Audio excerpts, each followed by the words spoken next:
Thanks for tuning in to Stay Sharp with Razorleaf, your secret weapon for all things digital and products and manufacturing. In this episode of Stay Sharp, Jonathan Scott is with guest Steve Nichols, who heads up our Razorleaf Government Services Division. They delve into the next level of detail when it comes to understanding the complexities of securing digital information. They explore various layers of security, emphasizing the importance of compartmentalization and data marking. They highlight the need for careful planning in digital environments and the significance of selecting the right tools for interoperability.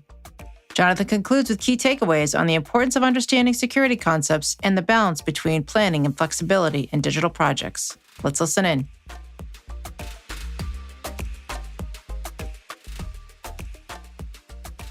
Hey, everybody, and welcome back to Stay Sharp, the podcast about all things digital related to products and manufacturing. And today, I'm flying solo. Jen's not with me, but I do have something exciting on tap. Today, we're going to talk about security. We're going to talk about not the kind of security like, locks on doors and that kind of thing, but about securing digital information. And, of course, in the vein of the things we always talk about on the podcast. But to do that, I'd like to welcome our special guest, Steve Nichols. So Steve heads up Razorleaf's government activities, and Steve's had about more than 25-year career in technology, despite his original background being in physics. He's not an engineer, but we welcome him anyway. Steve spends a lot of time now working with clients on their digital engineering needs, and since sometimes in their engineering and manufacturing sensitive products, Steve, of course, has quite a bit of knowledge in the area of securing digital information. So welcome, Steve. Thanks for being here to dig into the topic.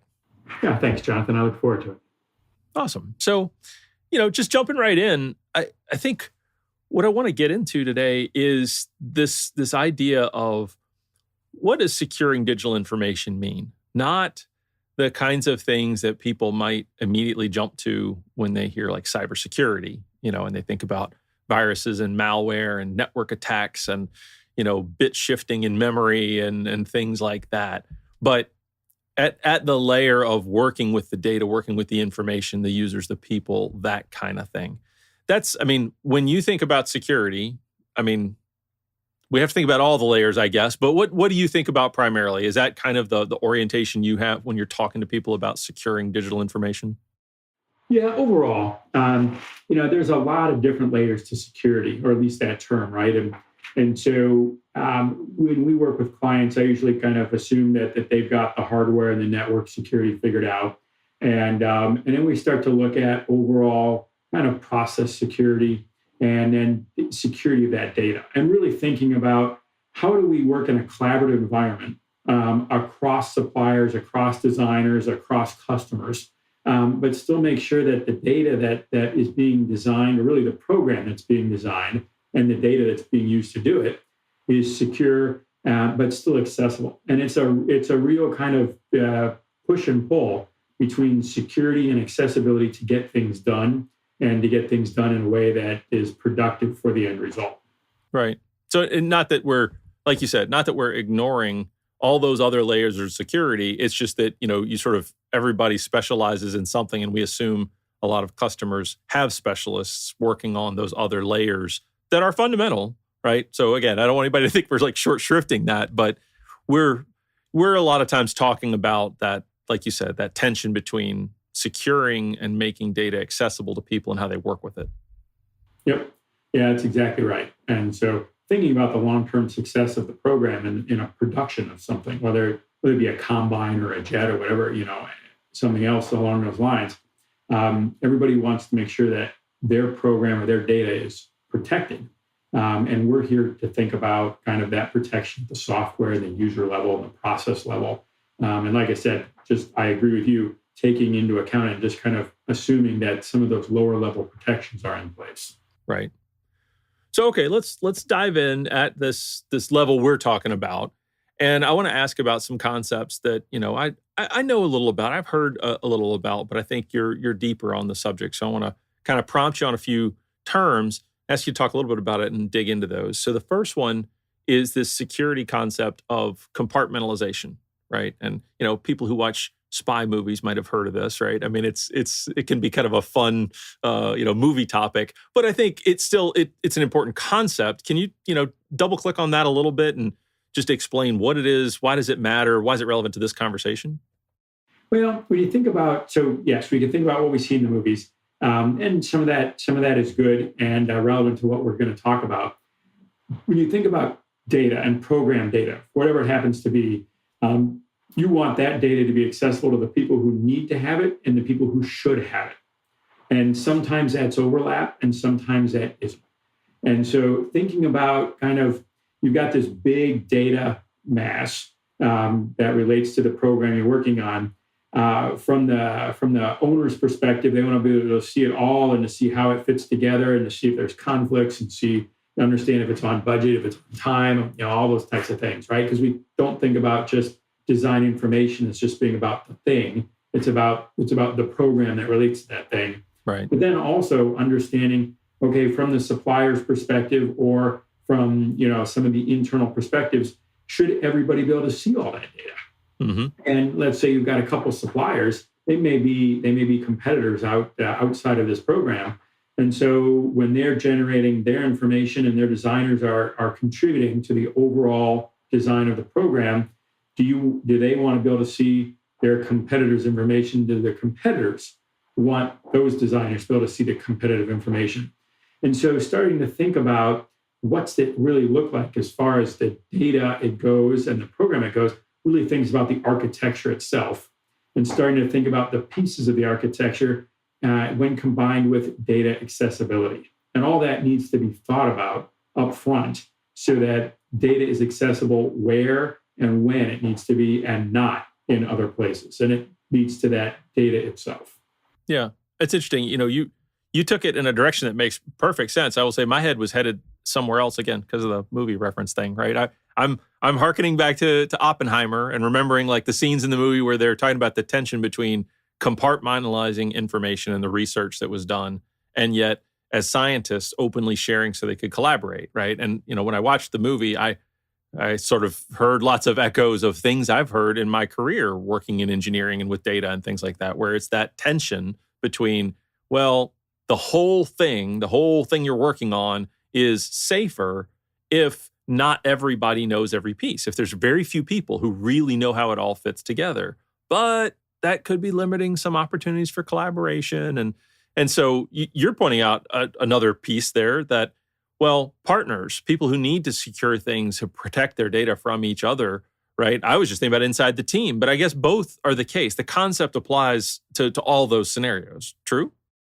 It does. And it really expands the definition of a team here, right? You think about there's internal, there's external. There's also, you think about a government program. The government contracts an external organization to design and build, and then the government wants to pull in for maintenance. Well, the government sets a set of requirements and pushes those out. And so you now have design, build happening outside of the government, but yet the government needs to be a part of it, right? And so how does the government fit into that, right? Because you have a prime contractor, you've got supply chains, you've got requirements, who owns the data, who can see the data, how do you manage the data, right? Plus all the tools that go into it. And so it gets complex. But I come back to it's really about, or up front, the design of that integrated digital environment architecture, right? How do you plan for success as you get started? Because everybody's really excited at the kickoff of these because they're thinking about the innovation that comes into planning for the end result.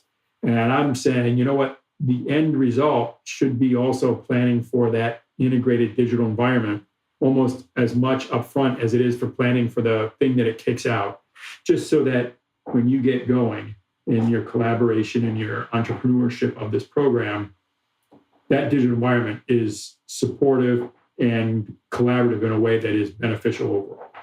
Right. So that compartmentalization topic, and I can hear you getting excited, right? You're talking about how do you start, right? I'm like, oh, slow down, Steve. We're still talking about the topic, that concept. That your point, I think, is well made. Though it's not just about this kind of security we hear about in the movies and think about related to defense things. Compartmentalizing is about a lot of commercial things, right? It's about, how do I protect my data, my intellectual property? How do I, share it, but yet protect it, that kind of thing. It makes me think of another concept I wanted to dig into today and ask about because I think it's really important. And there are, I'm sure, folks in industry who think about this and know this, security experts there. But I will say it was kind of new to me 10, 12 years ago getting into this space. And that's marking your data to protect it from either a security perspective, an intellectual property perspective, maybe even an export control perspective. There are a lot of reasons why you might do it. But can you talk a little bit about data markings, what those are and what role they serve in this picture of security? Yeah, so data markings are really important here. And it comes back to, and I talked to me and I said, hey, thinking about the architecture. I think most people think about the architecture of the computers and the tools that go into it, but there's also the architecture that defines how the data is going to flow. And when you think about data flows and data accessibility, what makes that all possible is understanding what that data is. Is it company's intellectual property? Is it newly designed information from company B? Is it owned by or accessible to, company C, D, E, F, however that happens to go? Well, all of that is made possible by making sure that the data is marked correctly. And so that data marking then leads to data accessibility and data use. And so if you just have a big pile of data, you just have a big data warehouse that you don't differentiate, it's just all the data, the engineering designs, the financials, the requirements, everything's just in there. How do you know who has access to what, right? And so reverse engineering, going back in time and cleaning up big piles of data can take a lot of time and really pull away from the successful end result. It can delay timelines. It can add cost, right? It can do a whole bunch of things you weren't anticipating when you first planned this out. Starting new and understanding the data markings and understanding what needs to be marked and why right at the beginning leads to a whole lot more efficiency in the program, a whole lot more success, and allows your engineers and designers and also the other people supporting the program to really focus on what they're there to do, not what they had to go back and clean up. Right. So that data marking, that data fingerprinting is really important. And that's part of thinking about the overall architecture of the program. So I want to come into the detail of data marking for a minute, because I think there are listeners, probably like me years ago, who don't really know exactly what that means. Can we just talk through a practical example? Like what is a data marking?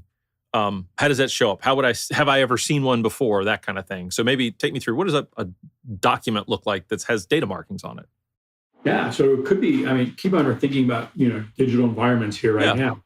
But so it can be part of the metadata. There can be a field that's associated in a database holding this that might say it's intellectual property, courtesy of this company. Mm-hmm. You could also have, from the government perspective, you can have for official use only as historical. You could have controlled unclassified information. You could have ITAR, restricted information, right? The international traffic of arms. And then you can have classifications, secret, top secret. All of that can be contained in a couple different ways. It can be as a database, at the database element and a marking there. If you're looking at a technical document, there might be a header that's associated with the top of the document, the bottom of the document, footer, might say copyright, right? Might say proprietary information in the commercial world. And it might have some distribution requirements, must not be used outside of engineering department A or B or something along those lines. And then you get into, then there's the sensitivity, the controlled unclassified, the secret, those types of things, right? And those have very, very specific looks and feels to them. The document itself has a cover sheet that talks about it. The database element has a marking in there, and who can see, who can use. And so they come in a couple different varieties, but there are standards and processes out there to tell you how to market and what to look for in that market. Right. Okay. That makes a lot of sense. And I hope that helps people, have a little bit of a deeper concept of what we're talking about here. I'll offer a visual here that really helped me is seeing some guidance, right? Public guidance from the government on how to mark controlled unclassified information, and how you can have a document that maybe has several levels of information in it. And then each paragraph might need to have indicated, well, what level of control is there over this or that and the other thing? So you could see a document that's really annotated based on what the content is. And I bring all that up to sort of make the point or underscore the point you just made, which is, the data is marked. You might see it in a document. It might be housed in a database. It could take a lot of different forms, but you want to have the data marked so wherever it gets used, however it gets shown, reported, et cetera, it's controlled. And as people think about their digital information, right, it's like, don't just think about a stamp on a document that says, secret or confidential or proprietary or whatever. The data is really what you want to control because it could get used, should get used in a lot of different contexts. Right. And let me just throw a government example into there. Yeah. So to be very practical about it, you can have, let's say we've got a unclassified and a couple levels of classified, right? So as they go up the scale, right, you might have engineers that are working at the unclassified level and at the classified level, and they may be working on similar components that are right next to each other inside the program or inside the right. tank that they're designing or whatever the vehicle is. They need to, so some of them will need to know what the space is that the component beside it takes, but they can't see what the component actually contains, the circuitry, the designs, the inputs, the outputs, right? And as that data then starts to move, we want to make sure that if it's higher sensitivities, just higher classifications, that data moves up the chain, but not down the chain, right? Okay. So if you're designing something at the secret level, well, there might be a space reservation at the unclassified level, but there can be no information there. Right. So, and when you think about the movement of data across environments, you want the environments to start to protect themselves too. And so that data can always move up, but it can never move down. And that comes from the system understanding or knowing how that data is marked and that data is fingerprinted, how it's got its label on it. And so not only the engineers and the folks working at the different classification levels can look at it, but the system itself knows, hey, this is a secret level piece of information. It can never go to an unclassified level. The system has those protections built in. The architecture has those protections built in, so data only moves one way. So I see why you bring up architecture there, right? That's a great point. I can imagine, from your example, maybe, let's say somebody's building a tank, like you said, and they've got a couple PLM systems, and maybe they have to have a couple of PLM systems to house this data because one of them is going to have those keep outs, those space definitions, but not the technical details of that black box.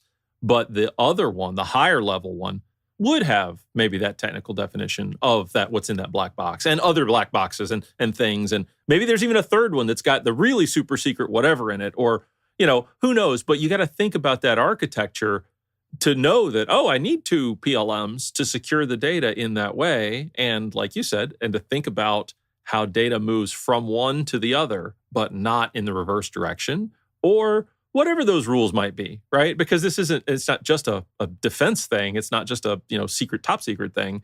I imagine these same concepts, I feel like these apply, and I hear them all the time with partners working together, right? I've got my detailed design, but when I sell it to my customer or I share it with my partner, I'm going to send them a shrink-wrapped version of the assembly. They don't see all the internal components. I'm going to send them from the MBSE model they get. They're going to get inputs, outputs, behaviors. They're going to get, black boxed version of it, functional mock-up kind of thing, but not inner workings and logic, that sort of thing. We're talking about all that when you're talking about this idea of architectures and thinking about how you share the data, right? That's exactly right. And you brought up a great point, and I think about the architecture itself.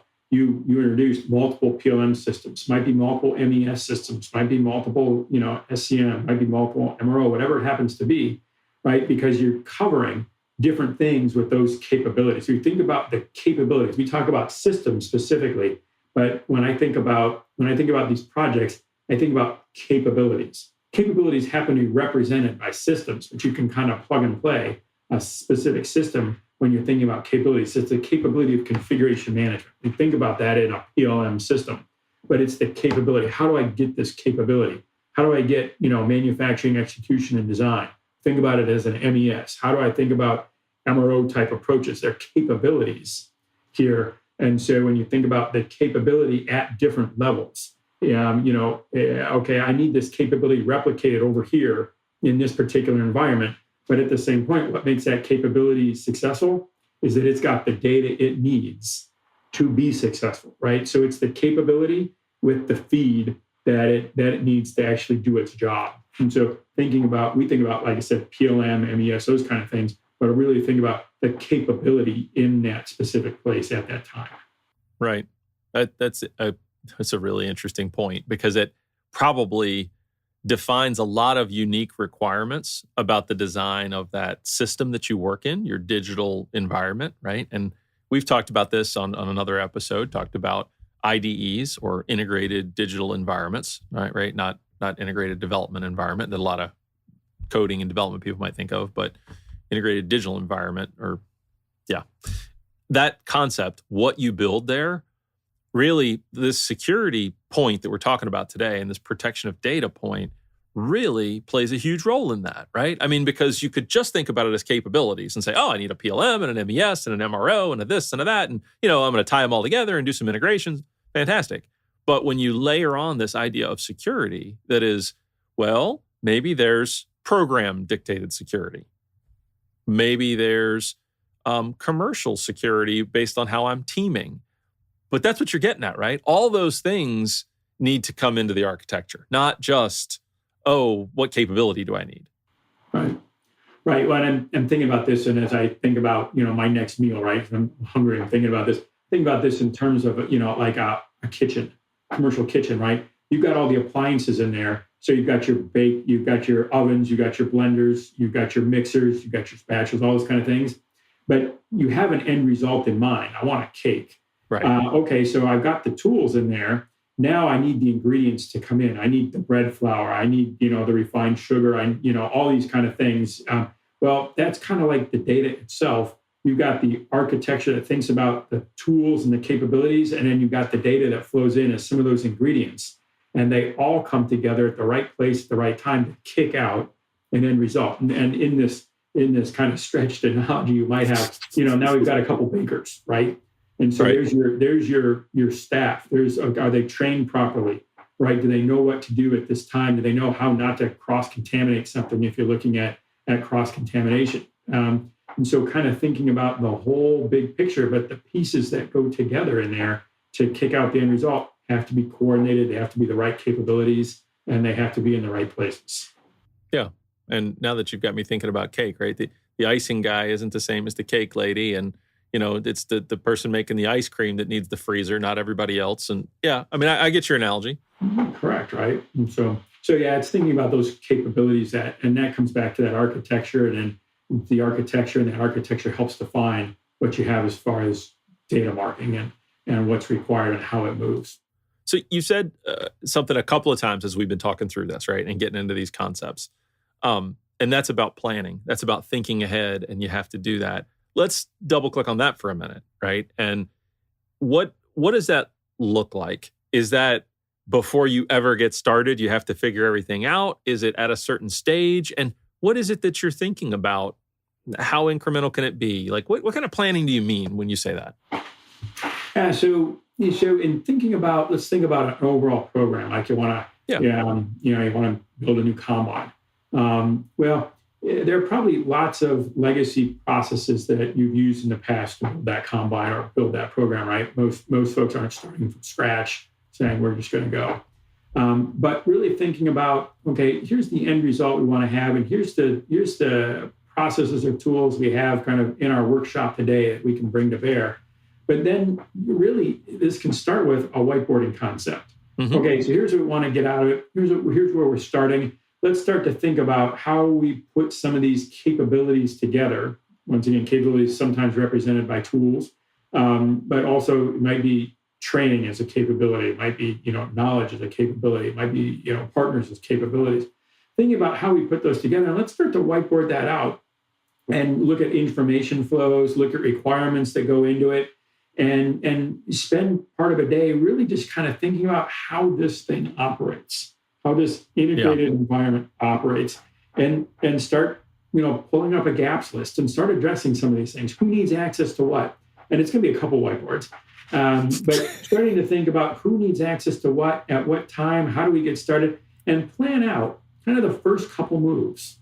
So to think about the football game here, or think about a football game, I know that there's some coaches that will plan out, okay, here's our first 5 plays. Right. So the team runs onto the field with the first 5 plays, knowing what they're going to do. And that starts to get them into a rhythm. It starts to get them into a cadence. All right, we're working together on this. We're playing together. Let's think about how those first couple plays. We know the ultimate result here is we want to win the game.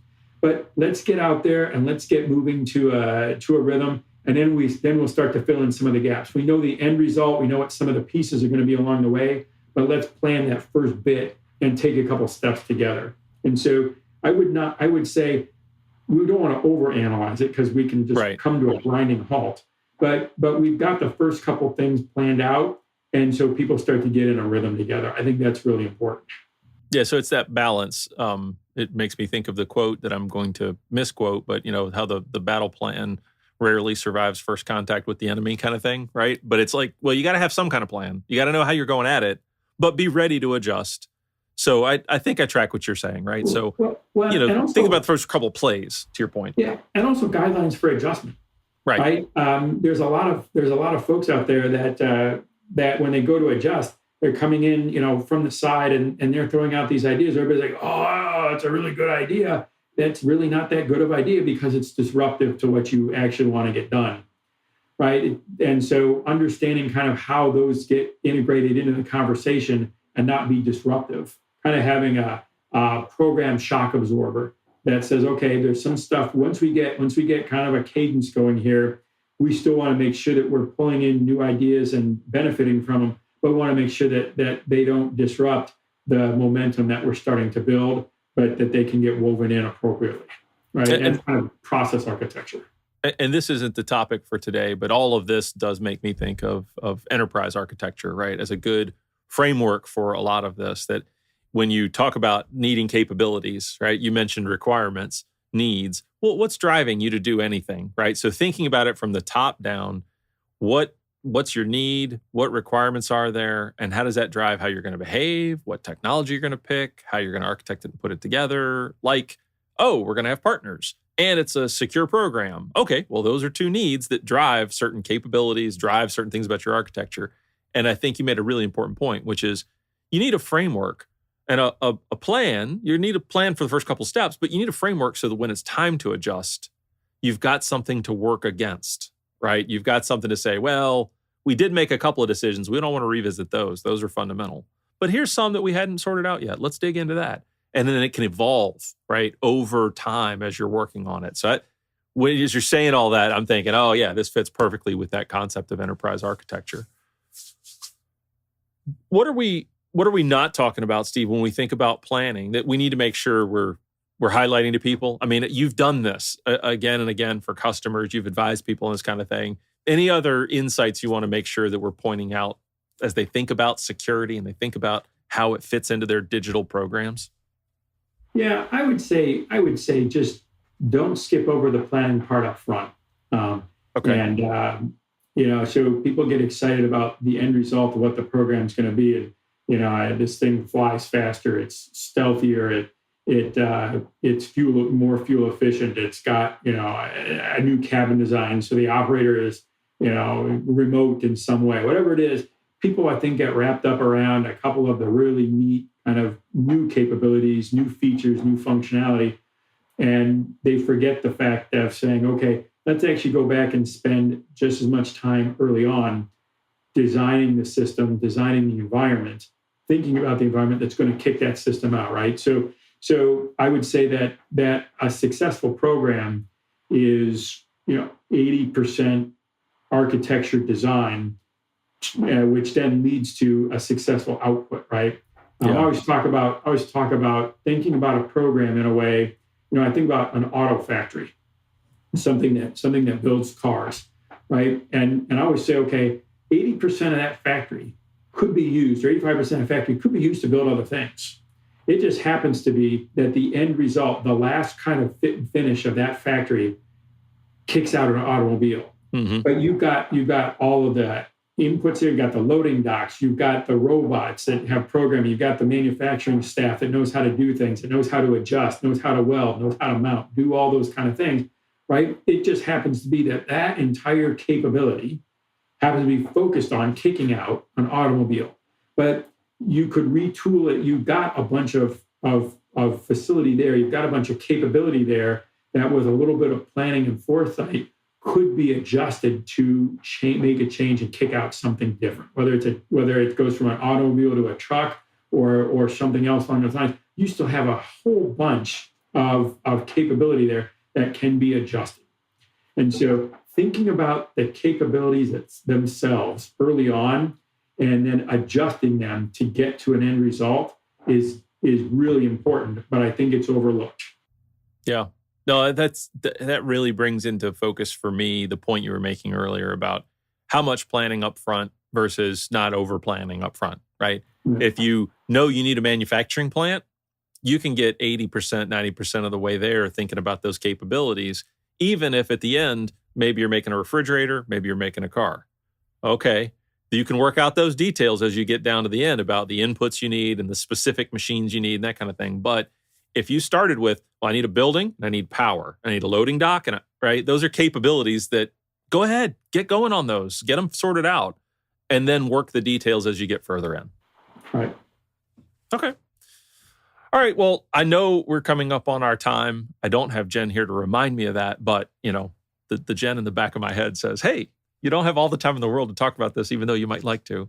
So I'm going to try and summarize the things that I think we've touched on today that I hope people take away maybe from the discussion.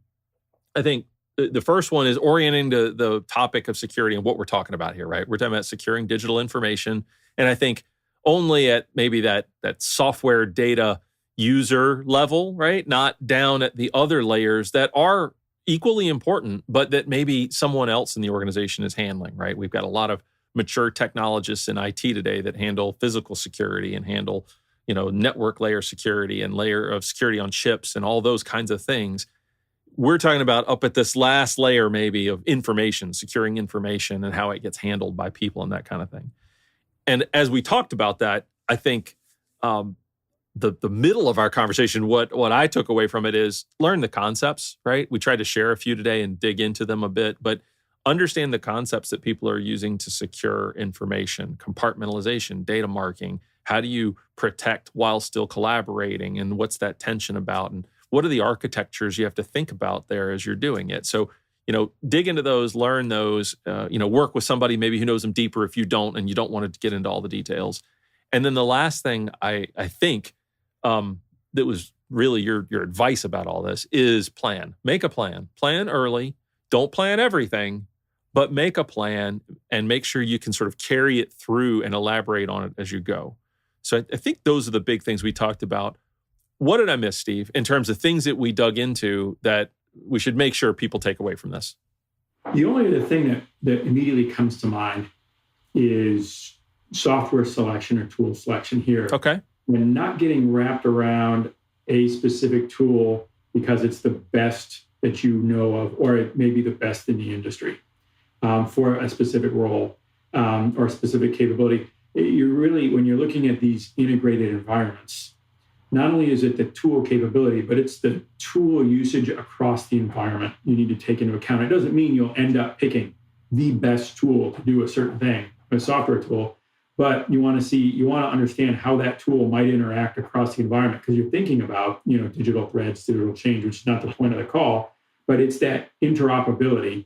And sometimes the best tool for a capability is not the best tool for the overall outcome of the program. And really understanding that you're looking for overall interoperability and integration success here, not necessarily this best tool for a specific requirement.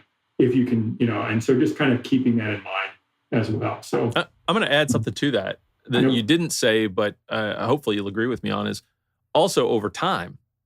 right? You can't always predict that, but don't necessarily pick the best tool right now or for this task today. Remember what your goal is overall. That's what I hear you say, right? Is remember the goal for the overall IDE, for the overall program, because what are you developing? And this is something that's, changing in today's world. Are you selling a car or are you selling the capability to go from A to B? Are you selling mobility or are you selling a car, right? A product or a service? When you think about it from those terms, what you're saying about tool selection makes a lot of sense, right?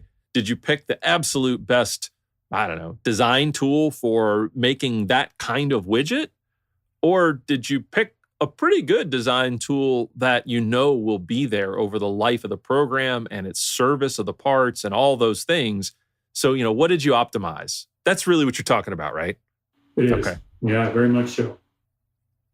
Good. That was a great addition. Thank you for highlighting that one, that when you're thinking about all these things, pay attention to what system you're trying to optimize. Don't get too excited, to your point earlier, right? About all wrapped up and you're starting the program, you're excited, oh yeah, that's the thing. Okay. Well, Steve, thanks for being with me today to talk about this topic and dig into these security concepts. These are some of these I knew about, some I learned a lot about by talking with you today. I'm glad we got into it. I hope that our listeners found some of this informational. And likewise, I hope that there are folks out there listening to the podcast who want to add to this conversation, want to ask a question, want to say, well, what about this? And I invite you to do that. Please reach out to us, social media, email us, be part of the conversation. We love hearing from folks and letting that drive what we talk about in future episodes. So thanks again, Steve, for being here. Really appreciate your insight. And to everybody else, until next time, stay sharp. Thank you for being here and listening to this episode of Stay Sharp with Razorleaf. If you have any questions or comments on this episode, please leave us a comment on our post or send us an email to podcast@razorleaf.com. And if you like this podcast, please be sure to hit the like button and subscribe to our podcast on your favorite platform or on our YouTube channel. Until next time, stay sharp.